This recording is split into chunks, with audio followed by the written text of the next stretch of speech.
Nous sommes de retour en direct sur le plateau de TU Finance dans votre émission quotidienne qui s'attache à comprendre l'actualité et vous la régurgiter pour essayer de vous proposer, régurgiter effectivement Eric, pour vous en proposer, je n'ai pas d'autres termes, pour vous proposer des solutions d'investissement ou de trading les plus efficaces possibles. Et pour ce faire, eh bien, nous nous appuyons sur un réseau d'experts dont fait partie Eric Galliec. Bonjour Eric.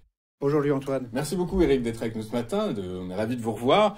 Vous êtes directeur de la recherche chez FI Advisor Valcan avec nous donc pour nous aider à comprendre l'actualité et nous expliquer comment les marchés financiers et pourquoi les marchés financiers bougent. Avant de retrouver vos explications, de voir l'actualité que vous avez mis en exergue pour nous, quelle a été la performance des principaux actifs que vous suivez? La performance est très favorable puisqu'on a près de 4% de hausse sur la semaine sur l'Eurostoxx, c'est quand même très important. 1,4% aux États-Unis, ce qui est aussi significatif. Ça suit plusieurs semaines qui ont été très favorables puisque le bilan mensuel est de l'ordre de 6%, ce qui est quand même très, très bon pour l'Eurostoxx. En revanche, donc l'euro a perdu 1% contre le dollar. Il revient à 1,17, il avait touché 1,18 il n'y a pas longtemps. La hausse reste toujours de mise malgré tout sur le moyen terme. Et alors les marchés donc qui sont en quasiment pleine effervescence, alors qu'aux États-Unis, la paralysie de l'administration est effective depuis désormais 3 jours, et pour autant, les marchés apprécient. Alors c'est le shutdown, effectivement, donc la fermeture des administrations américaines en raison d'une absence d'accord au Parlement entre républicains et démocrates. On connaît l'histoire et notamment le blocage sur les dépenses de santé. C'est caricatural puisqu'il s'agit de carrément couper les dépenses de santé auprès des plus démunis pour permettre finalement de baisser le taux d'imposition des entreprises, pour résumer. Donc c'est vrai que c'est assez puissant, assez fort, assez symbolique. Et donc le shutdown signifie que effectivement 750 000 fonctionnaires ne vont plus être opérationnels très rapidement. Ça va créer un certain nombre de problèmes. On ne sait pas trop où on va, ça peut durer longtemps. Mais bon, le marché, effectivement, considère que c'est peu significatif, peu important. Nous, on considère que c'est négatif. Évidemment, c'est négatif parce que je ne sais pas où ça va, ça peut aller loin. Il y a une hargne des uns et des autres, vraiment une violence entre les deux grands partis américains qui laisse augurer une situation quand même qui pourrait durer, donc c'est plutôt négatif. C'est effectivement plutôt négatif selon les médias américains. Alors depuis hier soir, sénateurs donc républicains et démocrates seraient en train d'explorer des accords bipartites, notamment une prolongation d'1 an justement des fameuses ACA, c'est les subventions sur la santé, c'est le secteur de la santé.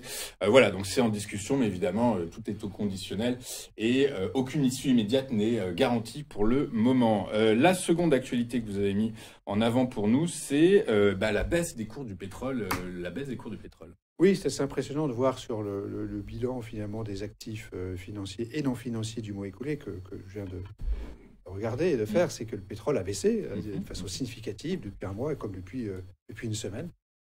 C'est bien sûr lié notamment à la possibilité d'un accord de cessez-le-feu entre le Hamas et Israël, ce qui a été mis en avant donc par M. Trump. C'est lié à la volonté de l'OPEP d'augmenter sa production. C'est lié aussi au ralentissement économique mondial qui réduit la demande de pétrole. Donc globalement, c'est un élément positif de notre point de vue pour l'Europe, parce qu'effectivement, l'Europe n'a pas de pétrole, évidemment, pas de pétrole, pas de matière première, et que par ailleurs, l'euro est toujours fort, malgré donc sa baisse de cette semaine, qui est plutôt fort, et donc ça réduit significativement la facture pétrolière, comme on dit, et c'est bien sûr plutôt positif.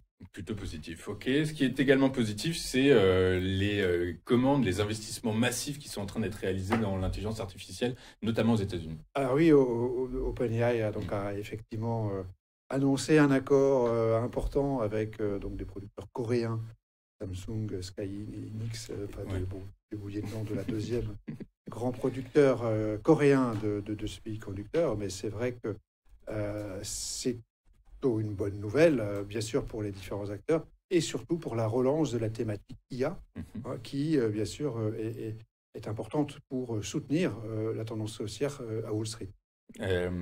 Exactement. L'autre acteur, donc c'est Samsung et Hynix. Hynix, coréen également. On finit ce tour d'horizon de l'actualité que vous avez choisi pour nous avec le secteur de la santé aux États-Unis qui est en train de vivre un vrai bouleversement, notamment suite aux accords passés entre Pfizer et l'administration Trump.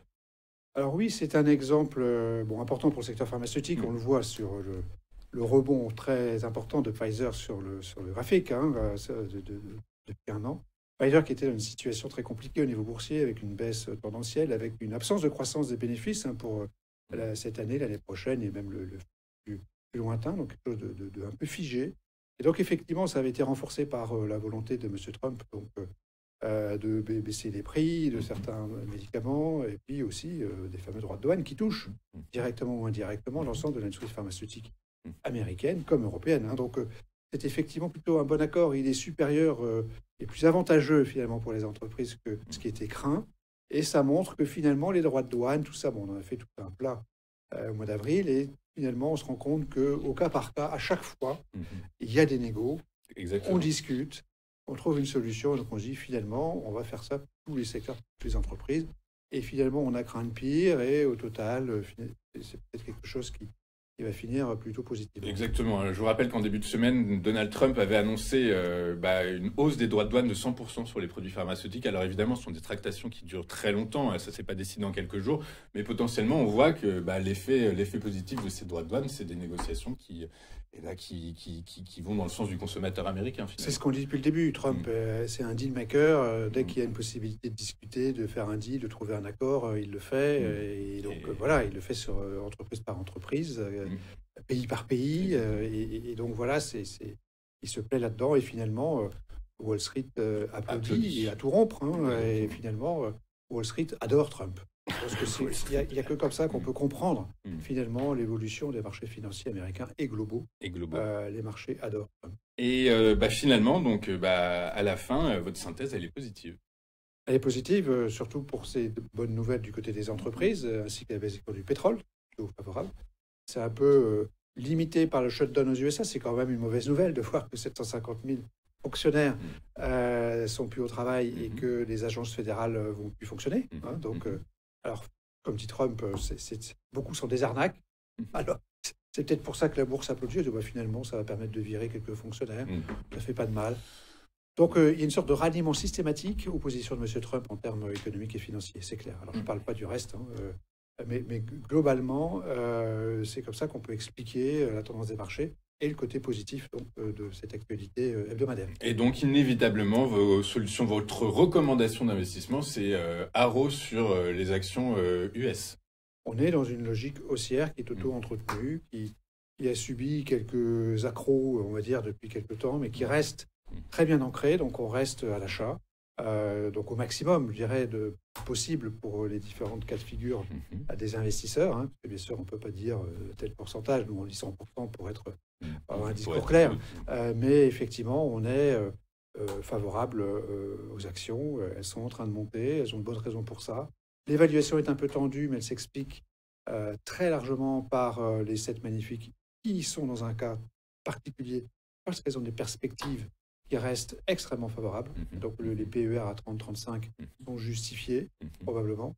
Donc, all in all, comme on dit, on est plutôt favorable, on reste à l'achat, on se laisse porter par une tendance, on reste à l'achat et donc on continue à être positif sur les marchés. Écoutez, c'est retenu. Eric, merci beaucoup d'avoir été avec nous ce matin. Eric Galliac, vous êtes directeur de la recherche chez FI Advisor Valcan et de retour parmi nous pour nous aider à comprendre comment évoluent les marchés financiers et sous quel prisme. Excellente journée, Eric. À très bientôt. Nous, on marque une courte page de publicité. On se retrouve pour la suite et la fin de cette édition du 3 octobre. À tout de suite.